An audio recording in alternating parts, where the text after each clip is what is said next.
ఈరోజు కూటమి ప్రభుత్వం నాలో ఉన్నటువంటి నా సీఎం చంద్రబాబు గారు మత్స్యకారులకు మంచి ఆనందకరమైన శుభవార్త చెప్పారు. అదేంటంటే మత్స్యకార భరోసాలో 10,000 20,000 చేసి 20,000 ప్రతి మత్స్యకారికి పడేలాగా మాకు హామీ ఇచ్చిన ప్రకారం ఈరోజు అమల్లోకి 26 కల్లా మాకు జమ చేస్తానని చెప్పారు. ఇది మా మత్స్యకారులందరికీ చాలా ఆనందకరమైన విషయం.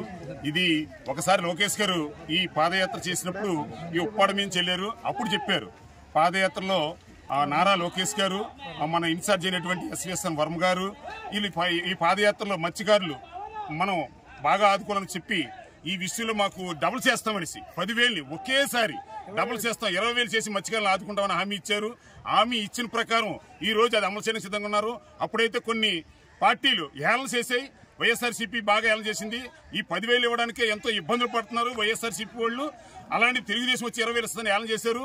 ఆ హేళని తిప్పుకొట్టి మత్స్యకారులను ఆదుకుంటామన్న దిశగా ఈ రోజు కూటమి ప్రభుత్వం అమలు చేయడం అనేది మత్స్యకారులకు చాలా ఆనందకరంగా ఉందని ఈ విషయంలో చంద్రబాబు నాయుడు గారికి, అలాగే పవన్ కళ్యాణ్ గారికి, ఈ ఉప్పాడ గ్రామంలో పిడాపు నియోజకవర్గం ఎస్విఎస్ఎన్ వర్మ గారికి, నారా లోకేష్ గారికి మత్స్యకారుల తరపున అందరూ ధన్యవాదాలు తెలియజేసుకుంటాం.